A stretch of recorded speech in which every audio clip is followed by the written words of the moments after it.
Então, nós estamos estudando sobre a igreja do Novo Testamento. Jesus disse que edificaria a igreja dele. E esta edificação aconteceu no dia de Pentecostes, mais ou menos no ano 33 depois de Cristo, quando Pedro pregou e quase 3.000 pessoas foram batizadas. A igreja de Cristo ainda existe hoje, felizmente, e ela é de suma importância para o cristão porque somente nela há salvação. O que significa a palavra igreja? Nós já vimos que na Bíblia a palavra igreja se refere ao grupo das pessoas salvas. Há um rapaz na internet e ele tem um post lá dizendo: igreja somos nós.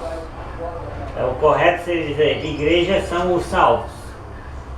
Porque se nós não formos salvos, não vamos ser a igreja nunca. Podemos cantar, orar, ler a Bíblia, fazer mensagens bíblicas, mas se não há salvação, se não há perdão dos pecados naquelas pessoas, se não há o Espírito Santo como selo, se não há uma conversão bíblica, um batismo bíblico, então não existe ali a igreja, independente do número de pessoas que se reúnam. Então não é a igreja somos nós, a igreja são os salvos. Os salvos estão na igreja, os salvos compõem a igreja. Então na Bíblia a palavra igreja se refere ao grupo dos salvos, dos santificados por Cristo Jesus, chamados para serem santos. E na Bíblia a palavra igreja nunca se refere a um prédio, um salão de reunião, uma catedral ou um templo, né? E muito menos a uma denominação. Sabemos que nunca no primeiro século as pessoas perguntariam para Pedro ou para Paulo de qual igreja eles seriam, né? João, só uma coisa que eu estou até pesquisando mais a fundo, mas eu ouvi falar e há indícios que é verdade, que de Pedro, na primeira igreja, até Constantino, nenhuma das cidades que foram convertidas, sinceramente, há indícios arqueológicos que elas construíram. Exatamente. Então, muito interessante. Né, Constantino que começou a criar as grandes catedrais, né, ou as catedrais ou locais muito preparados para receber todos os cristãos de uma cidade inteira num só local, só ocorreram depois, né, de Constantino. Isso mostra que da igreja primitiva do primeiro século até Constantino, a igreja se reunia de casa em casa. A igreja tinha, por isso, tinha vários presbíteros, vários diáconos, vários evangelistas, vários mestres, e não tinha hierarquia, porque cada um estava cuidando do seu próprio trabalho, do seu próprio dom, fazendo a obra. É claro que sempre um mestre, um presbítero, um irmão ou outro vai se destacar mas ele não significa que ele é o único servo, porque até mesmo nas perseguições os que se destacavam morriam primeiro. Então se eles eram o único servo, então a igreja devia ter acabado quando eles morriam. Não, todos eram servos. Havia muitos servos, muitos presbíteros, muitos obreiros, muitos diáconos, muitos evangelistas. E quando um preeminente era pego e morto, logo aquele outro tomava o seu lugar de importância e continuava conduzindo os irmãos, e a igreja foi sobrevivendo. Então essa ideia, né, de que a igreja em cada cidade tinha um bispo para a cidade toda é uma ideia que vem só depois de Constantino, né? Quando a igreja vai, os cristãos, né, vão perdendo as suas características neotestamentárias e vão se tornando cada vez mais uma igreja imperial e não uma igreja apostólica, né? Então na Bíblia a palavra igreja é usada no sentido local, a igreja numa cidade ou numa casa, e no sentido universal, a igreja no mundo todo. Então a igreja é o grupo dos salvos reunidos, ajuntados, o seu conjunto trabalhando junto, se relacionando, o seu número no mundo inteiro. Amém? Isso é a igreja, pessoas salvas. Quem não é salvo não está na igreja, não pode participar da igreja, não é filho de Deus. E no sentido bíblico, você nunca convida a pessoa para a igreja, digamos assim. Se você convida alguém para a igreja, você está convidando ela para ser salvo. Esse seria o sentido bíblico, né? Vamos para a igreja. Bem, então eu estou dizendo, vamos crer, arrepender, confessar Jesus como Senhor, batizar para a remissão dos pecados e começar a viver uma nova vida. Aí eu estou chamando a pessoa para a igreja, no sentido bíblico, né? Então, às vezes o certo é nós convidamos alguém que não é salvo para estar presente na reunião da igreja, na reunião dos salvos. E ali ele pode aprender também como ser salvo. Mas ele não está na igreja em momento nenhum, a não ser que seja salvo, amém? Então a igreja é o reino de Cristo, a igreja é a família de Deus, a igreja é corpo de Cristo, a igreja foi chamada de igreja de Deus, igreja de Cristo, igrejas da galáxia, dando ênfase ao local, igreja dos Tessalonicenses, dando ênfase aos membros, né? Mas não existem.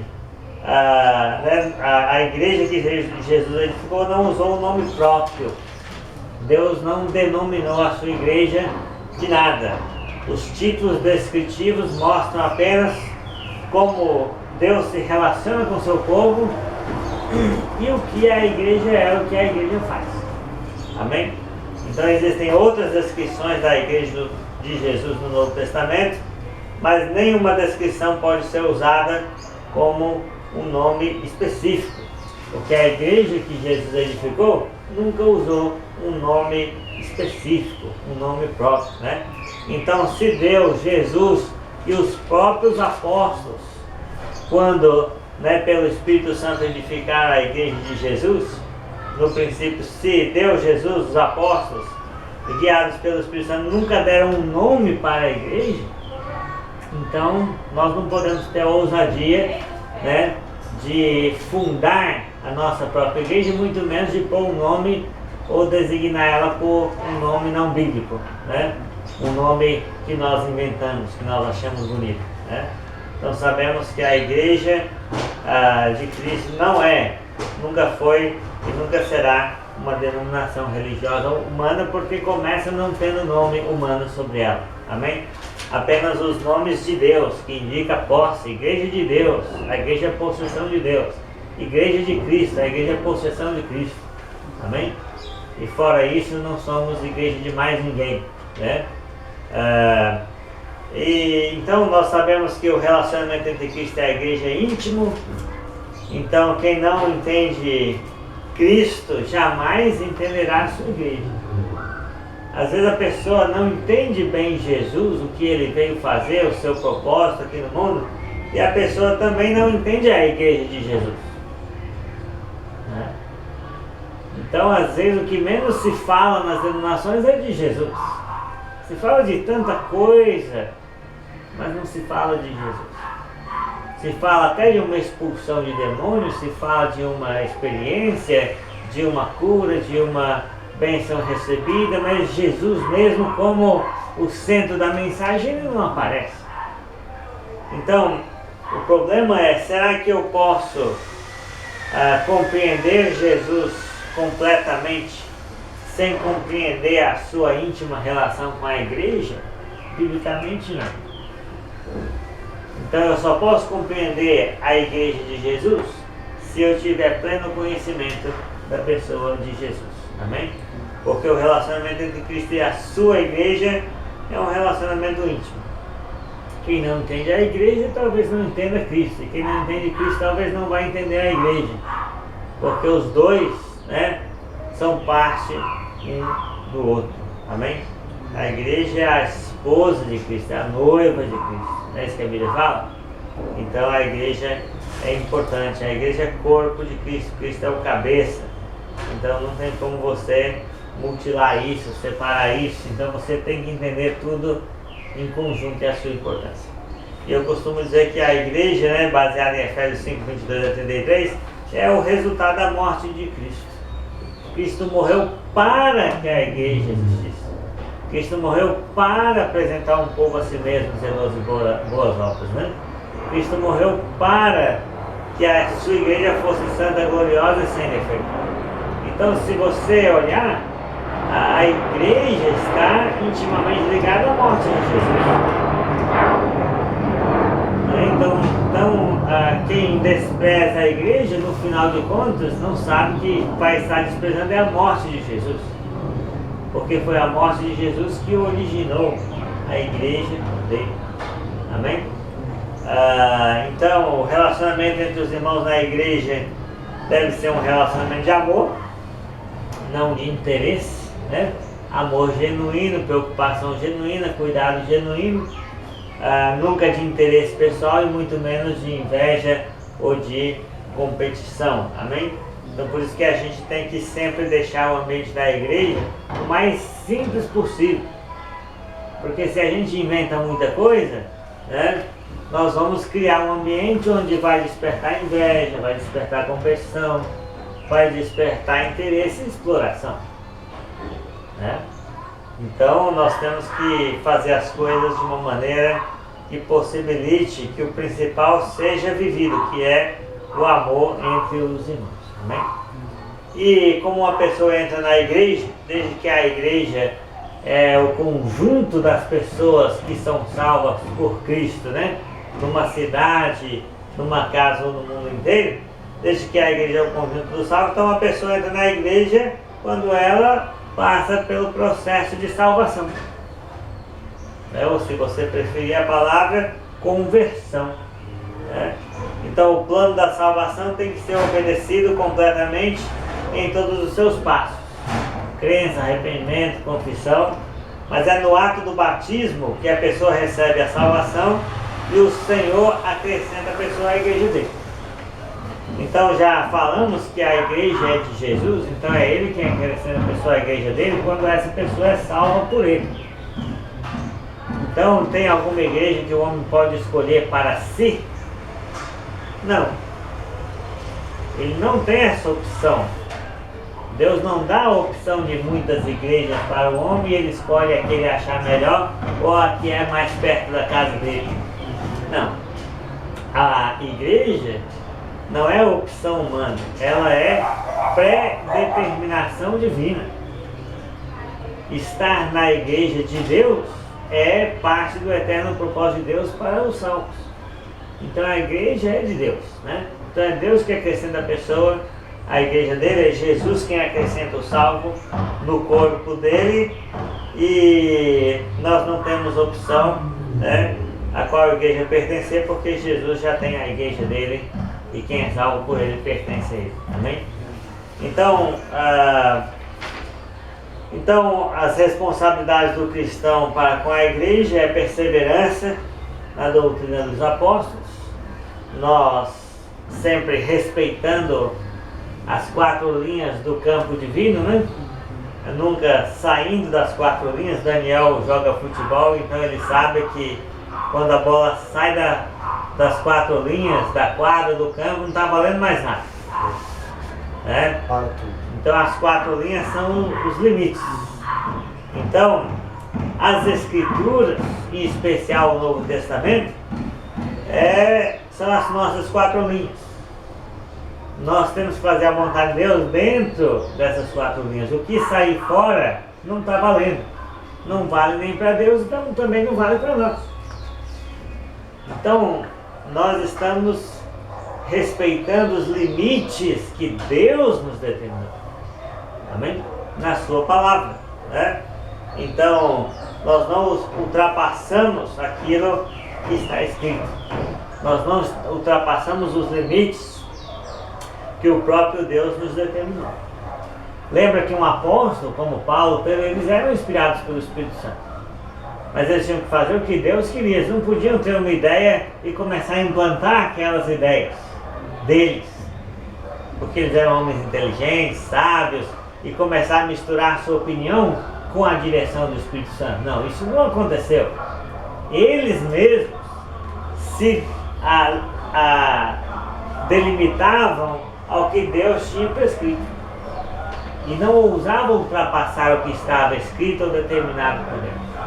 Então, quando nós perseveramos na doutrina dos apóstolos, nós seguimos o exemplo dos próprios apóstolos de não ultrapassar os limites que Deus lhes determinou, e se determinou para eles, determina para nós também.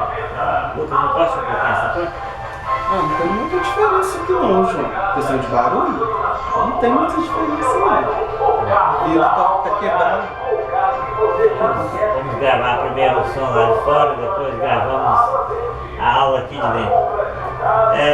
Perseverança na comunhão, né? Comunhão é o amor fraternal, amém? Perseverança no partir do pão, que é a ceia do Senhor, né? E perseverança nas orações. E então a responsabilidade do cristão para com a igreja é perseverar nos moldes de Atos 2:42, né?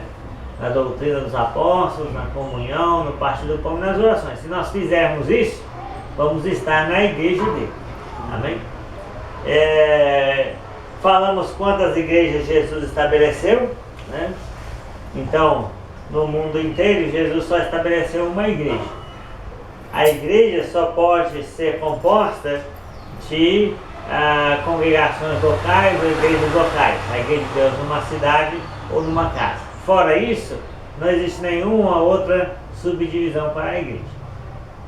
Querer dividir os discípulos em denominações é criar uma instituição menor que a igreja universal, mundial, e maior que a igreja local.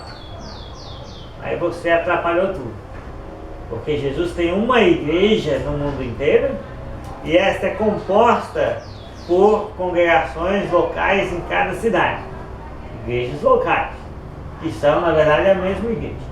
Uma denominação, ela é menor que a igreja universal e maior que a igreja local. E nesse sentido, a Bíblia não tem nenhuma igreja desse tipo, né?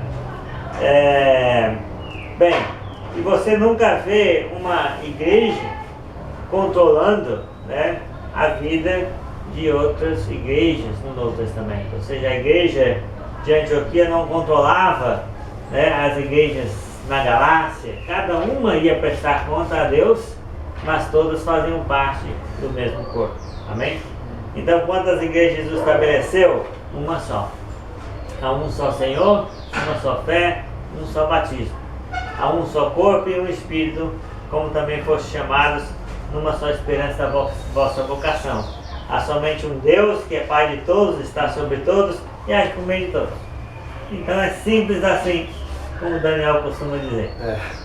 A gente, baseado no que você acabou de falar, na mesma linhagem de raciocínio, às vezes as pessoas, de uma forma assim, inconsciente, coloca a igreja de Jerusalém como a principal igreja da época, né? E não era, né? Ela era mais uma, né? Sim, ela não era a específica do cristianismo, né? Ela era só mais uma igreja, a de Jerusalém, né? Exatamente. Não era lá na cidade de Jerusalém, a principal não era igreja. a sede, né? A sede foi a melhor. Não existe sede, né, da igreja verdadeira de Jesus aqui neste mundo. Porque Jesus, né, o trono dele está no céu, à direita de Deus. Então a sede da igreja é no céu, de onde Cristo reina e governa o seu povo, né? Não existe neste mundo uma sede, né, distrital, né, neste mundo aqui, né? Então é um equívoco pensar assim, porque inclusive a maioria das igrejas, igreja de Antioquia, onde Paulo e Barnabé serviram e de onde saíram para missões internacionais, na verdade aquela igreja não foi começada nem por Barnabé nem por Saulo. A igreja de Antioquia, que se torna um núcleo de evangelização no primeiro século, depois de a igreja ter esparramado de Jerusalém, ela começa por discípulos que foram perseguidos, saindo de Jerusalém, iam por toda parte pregando a palavra, pregavam também aos gregos e chegaram em Antioquia. E em Antioquia houve um crescimento espiritual, e os irmãos de Jerusalém enviaram Barnabé para encorajar o trabalho. Quando Barnabé chegou lá, o trabalho já estava pronto, ele apenas reconheceu a mão do Senhor. Ele viu que a mão do Senhor estava com aqueles discípulos. E aí ele chegou lá para ajudar num trabalho que já estava iniciado e acontecendo. E depois ele chama Paulo para ajudar ele no trabalho. E aí lá em Antioquia, a igreja vai crescendo mais. Em Antioquia eles ensinam numerosa multidão. Durante um ano, Paulo e Barnabé pregando, ensinando. Em Antioquia foram os discípulos pela primeira vez chamados cristãos. Sabe, então não existia um controle. O controle é de Deus, o controle é de Jesus, o controle é do Espírito Santo. Até mesmo porque cada pessoa é um sacerdote, se é filho de Deus, se é um cristão, amém? Amém. Eu creio que a figura, porque hoje em dia as pessoas é muito coisa física, né, João? A figura da pessoa. E como era muito, na verdade a gente tem que ter a mesma noção dos apóstolos, porque eles tinham a questão da cultura da autoridade física do Criador na mente deles, mesmo depois da morte. Né? Aí, igual eu comento com as pessoas, João, porque qual que é a dificuldade às vezes das pessoas? É de dar autoridade a Cristo porque eles não veem a questão física. Mas como os apóstolos tinham, e ele passava, gente, o Senhor testemunho, ele está vivo, ele esteve entre nós, ele morreu, semana retrasada na cruz, ressuscitou e está em meio de nós através do Espírito Santo que ele nos orientou. Então quer dizer, era a questão, a autoridade dele estava muito viva. Sim. E hoje ela ainda está, para quem crê, porque eu creio que vive. Ele está no meio de nós hoje. E quando essa autoridade de Cristo é ensinada, que ela está viva, você esquece dos homens. Sim. Automaticamente você tira você só compartilha como irmão, ajudando uns aos outros, claro, dando o respeito, a apreço, a submissão, ao quem tem conhecimento. O apoio, né, a quem está antes de nós em Cristo, mas sem pôr ninguém em pedestal algum, porque o pedestal é de Jesus, né? Todos nós estamos cá embaixo, Jesus é lá de cima, né? E a Bíblia diz, né, só há um Deus, o único mediador entre Deus e os homens, Cristo Jesus. Então note bem que nem a igreja é mediador entre Deus e os homens. É o homem, Cristo e Deus. Então o homem que está, né, ligado a Deus mediante Jesus, ele vai compor, fazer parte da igreja de Jesus. Mas a igreja em si não é mediadora entre Deus e o homem. O mediador é Cristo. Porque Cristo é o cabeça supremo da igreja. Amém? Então a igreja é servo, né? Não é senhora de nada, né? Não existe como alguém dizer assim, a igreja é mãe. A igreja não tem filha. A igreja é esposa de Cristo. Tá vendo? Então achar que existe uma sede, uma igreja mãe que tem que controlar os discípulos, a igreja pode enviar, mas não quer dizer que depois que ela enviou, ela vai ficar metendo, né, digamos assim, em cada detalhe da obra, né, a sua opinião. Não, é Deus que está fazendo a obra através da igreja que enviou, que tem aquele zelo evangelístico, né? Enfim, então o trabalho é sempre de serviço e nunca de controle, porque o controle é divino. Se nós fizermos o que Deus quer, Deus já vai estar controlando. A nossa obediência a Ele vai gerar o controle dele nas nossas vidas e no trabalho dele.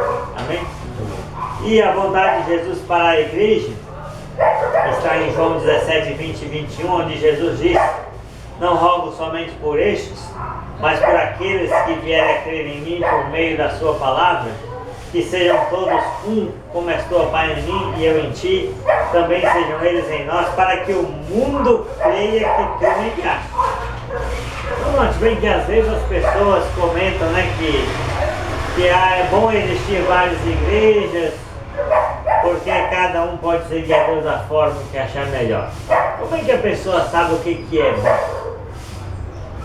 É porque é Deus que tem que dizer o que é bom e o que é ruim em relação à igreja. Né?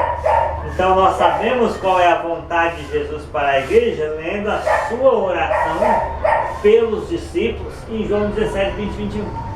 E o que é bom para a igreja? Que todos sejam um. Unidade fortalece, divisão enfraquece.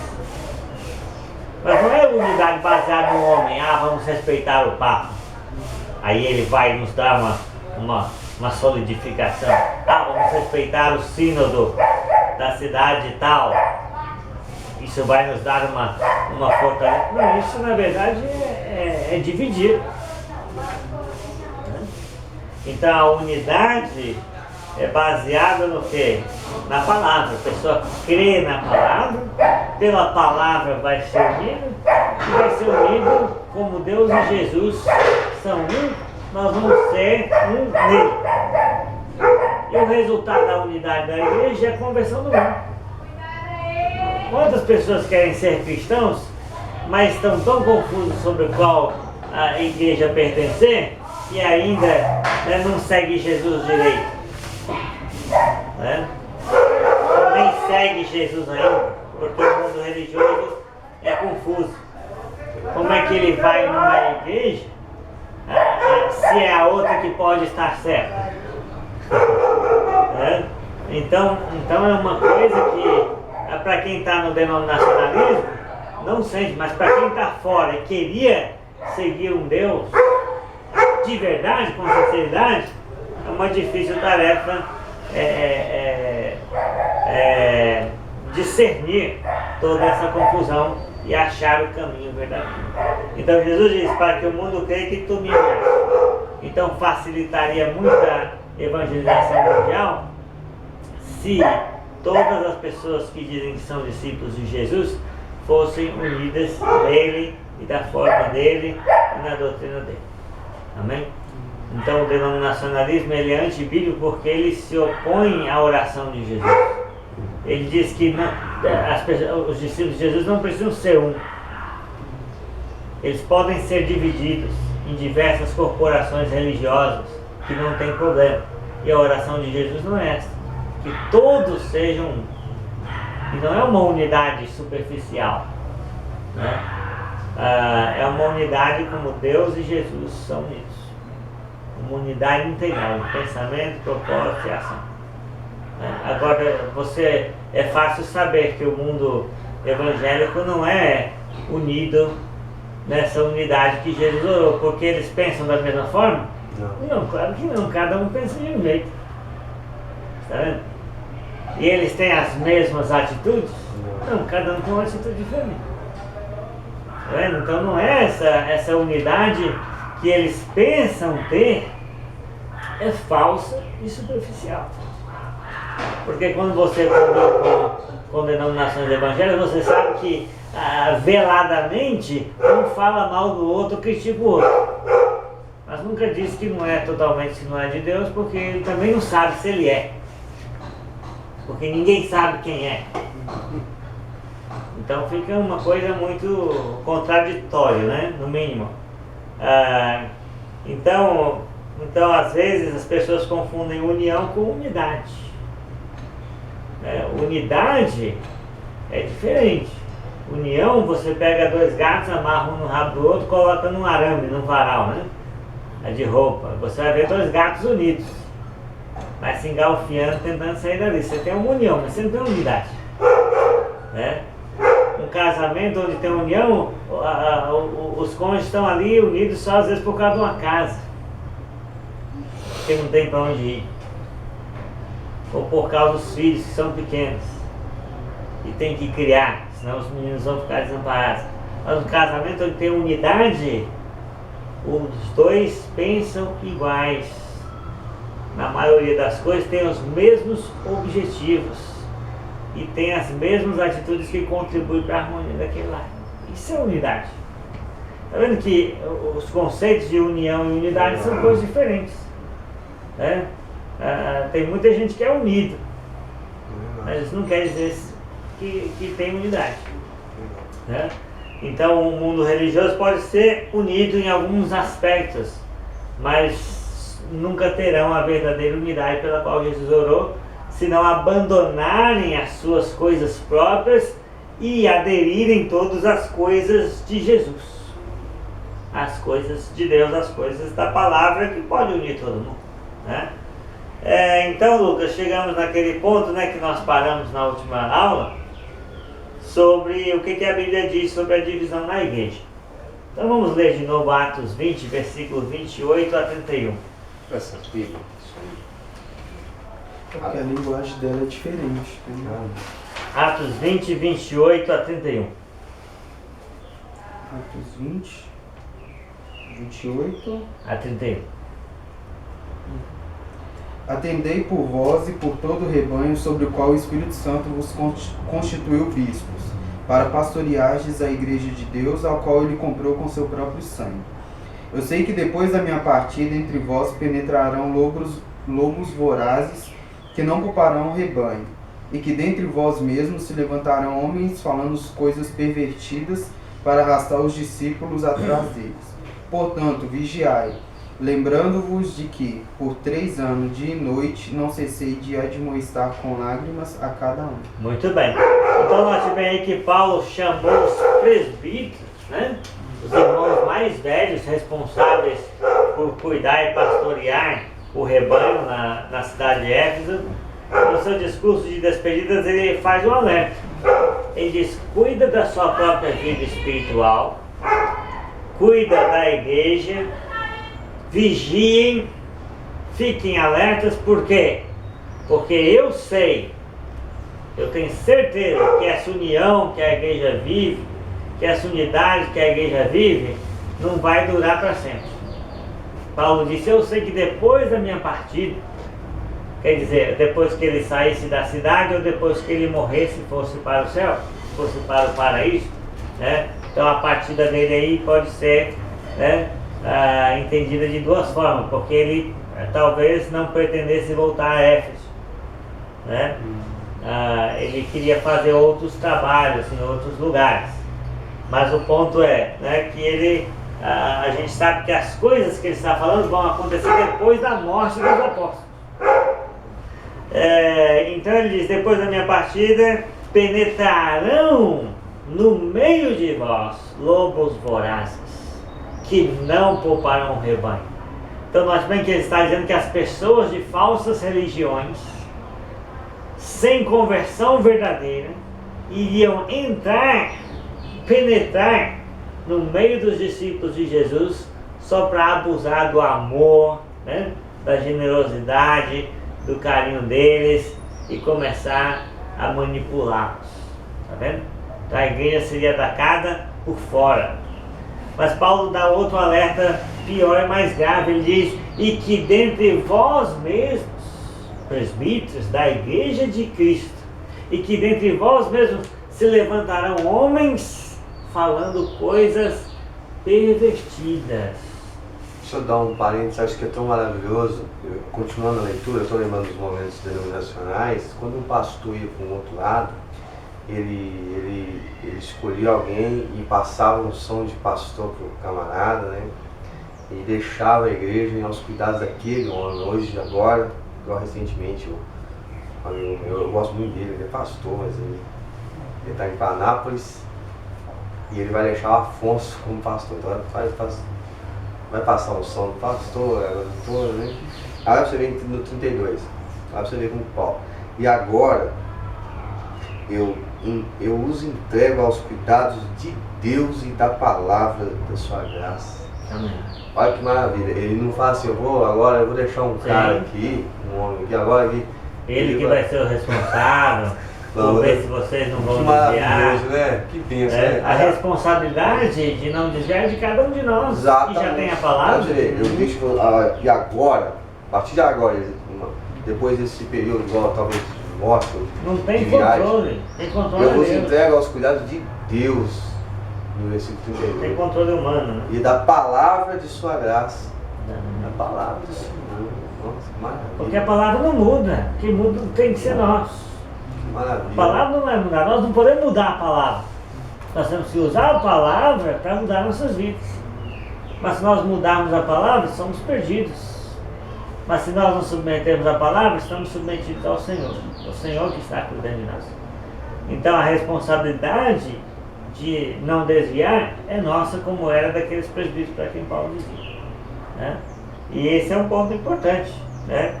Porque as pessoas só vão permitir que sejam atacadas por lobos vorazes, só vão permitir que homens falando coisas pervertidas arrastem os discípulos atrás deles, se não se entregarem ao Senhor e à palavra da sua graça. E continuando, Daniel, o versículo diz que tem poder para vos santificar e dar herança entre todos os que são santificados. Então olha só, a palavra não é suficiente. Nós precisamos de profetas, revelações, visões, aparições, pessoas falando coisas pervertidas, líderes carismáticos para a gente seguir, uns são isso, uns são aquilo, não. Porque a palavra tem poder.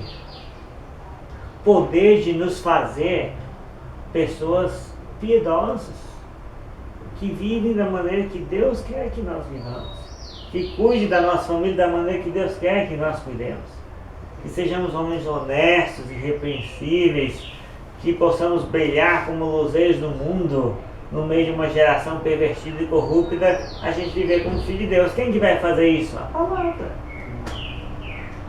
A palavra do Evangelho.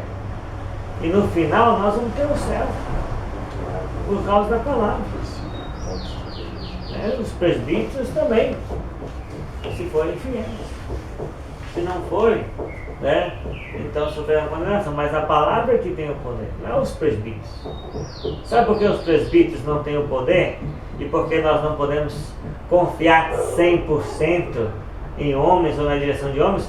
Porque está dizendo que eles podem desviar.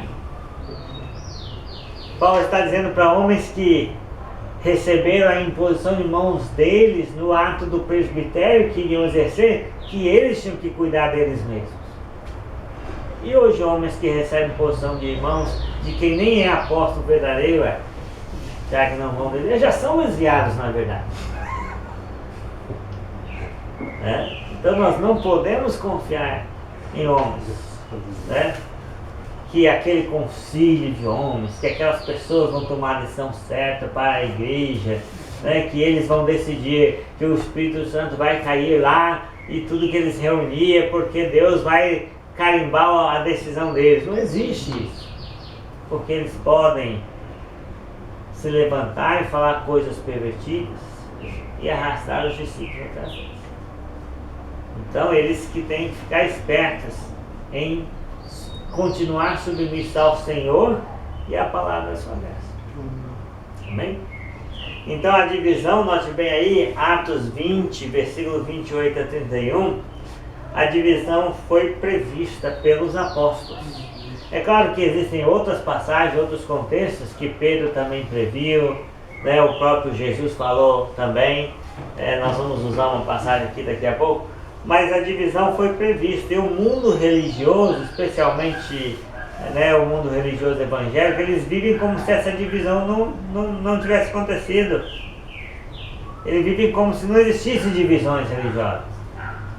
Eles vivem como se não existissem diferenças. Eles vivem como se não existissem falsos profetas abusando da fé do povo simples, que nem por isso vai deixar de ser condenado, né? Então eles vivem ignorando. É como se as Escrituras nunca falassem de falsas doutrinas, nunca falassem de falsos profetas, nunca falassem de apostasia. É como se essas coisas não existissem. É como se só o catolicismo fosse errado, né? E passou para o lado né? Evangélico, não importa o que o cara está fazendo, mentindo, roubando, sendo mau exemplo, ou que a igreja dele é tão diferente como a igreja do outro, né?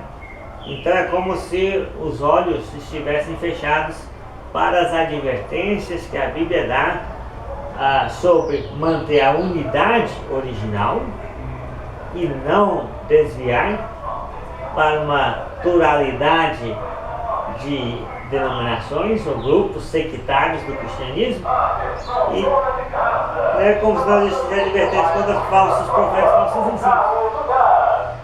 E aí eles vão misturando, engolindo tudo, né? E o povo está enganado. Porque às vezes a pessoa de formação, lá no seminário, lá na universidade teológica, ele até entende essas coisas. Mas esse conhecimento nunca chega para o povo aqui embaixo.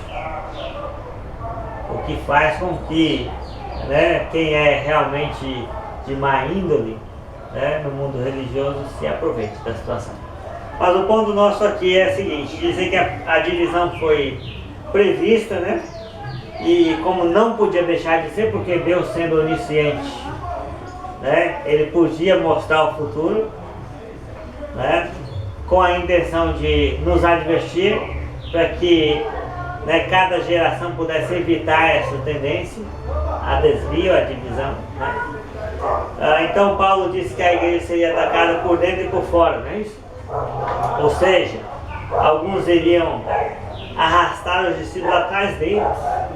Note bem que não é mais atrás de Jesus. Os discípulos vão ser de quem? Deles. Diz aí que dentre vós mesmos, presbíteros, se levantarão homens falando coisas pervertidas e arrastarão os discípulos atrás deles.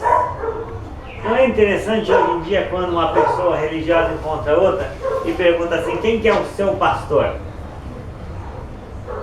Né? Quem que é a sua cobertura? E a pessoa responde o nome de um homem. E aqui está na palavra que os presbíteros iriam, né, desviar e arrastar os discípulos atrás de quem? Deles. Cada um ia ter a sua própria igreja, separado da igreja original. E aí um monte de gente iria ter suas igrejas e seus discípulos, abandonando a Cristo cabeça, renegando a Cristo como cabeça. Por quê? Porque ele ia fazer de um grupo próprio, né, digamos, o seu reino particular. E isso está previsto aqui na Bíblia, e claro, né? Então esses homens falando coisas pervertidas, quer dizer, mudando a doutrina, né? Pervertendo a doutrina, falando que Jesus é o Senhor, mas não obedecendo mais ele em mais nada, falando que os apóstolos eram inspirados, mas torcendo o que os apóstolos ensinaram e nunca vivendo a nível daquela santidade que os apóstolos viveram. Então esses homens falando coisas pervertidas, logicamente, no decorrer dos séculos aí, eles saíram da igreja de Cristo. Porque a primeira igreja não foi a igreja católica, apostólica romana. Foi a igreja que Jesus estabeleceu. Mas aqui está previsto que a organização da igreja iria mudar, porque cada um iria arrastar os discípulos atrás dele. Aí houve os patriarcas, né? O patriarca de Antioquia, o patriarca de Alexandria, o patriarca de Jerusalém, o patriarca de Corinto. Então acabou que um presbítero começou a dominar sobre outros presbíteros, e aí se tornou uma hierarquia até formar-se, né?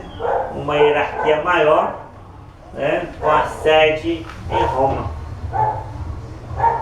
Então essa podemos chamar da grande apostasia. E depois vieram outras apostasias, como até hoje se vê. Então esses homens falando coisas pervertidas sairiam daquele padrão original, desviariam daquele padrão original, apostatariam da fé por obedecerem a espíritos enganadores e a ensinos de demônios, e formariam, né, as suas igrejas. né, novos grupos, novas igrejas, diferentes do que? Da igreja original, da igreja que Jesus estabeleceu. Né? E aí cada um teria uma forma diferente e não poderia se unir ou se encaixar com as outras também. E aí aumentaria a divisão religiosa no mundo.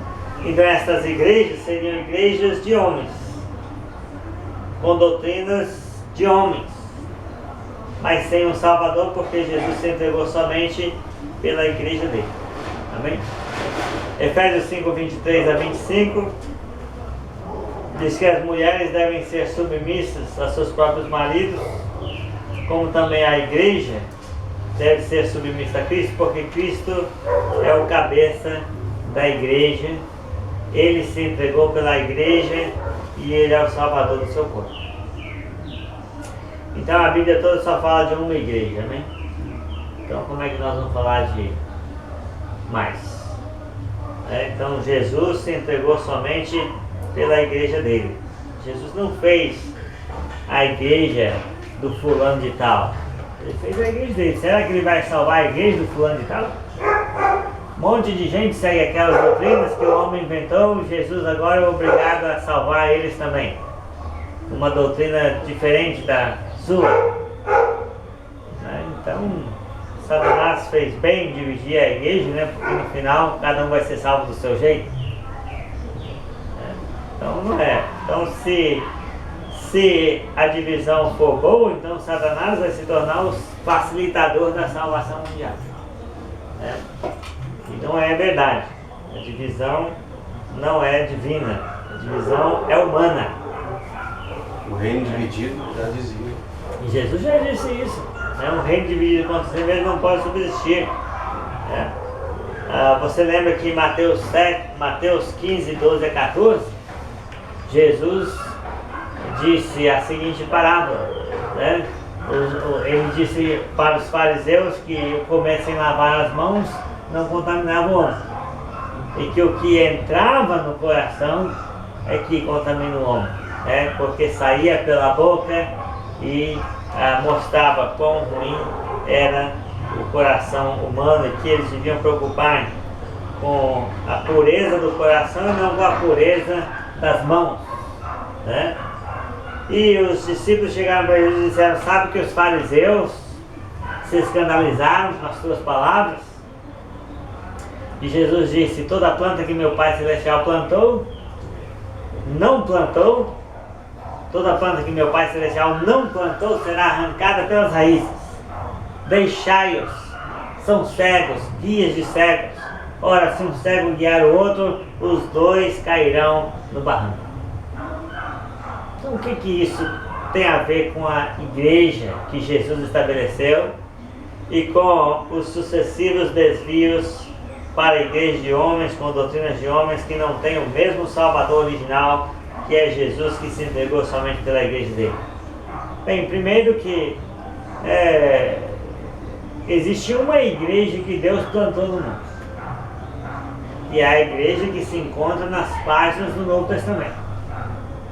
Se você encontrar pessoas, grupo de discípulos de Jesus, que estão fazendo exatamente as coisas que o Novo Testamento ensina e exemplifica, então você vai ter uma igreja de Jesus. Amém? É essa igreja que Jesus plantou. É essa igreja que ele quer que continue existindo até o último dia, até a volta dele. Mas e as denominações religiosas?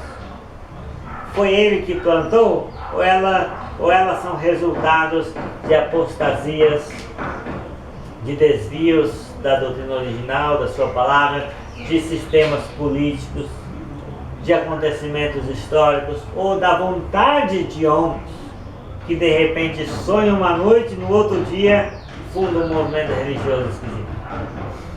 Tá vendo? Então o ponto é que tudo isso que Deus não plantou será arrancado. Não tem como eu saber que Jesus tem a sua igreja e continuar insistindo em seguir coisas que ele não plantou. Toda planta que meu Pai Celestial não plantou será arrancada pelas raízes.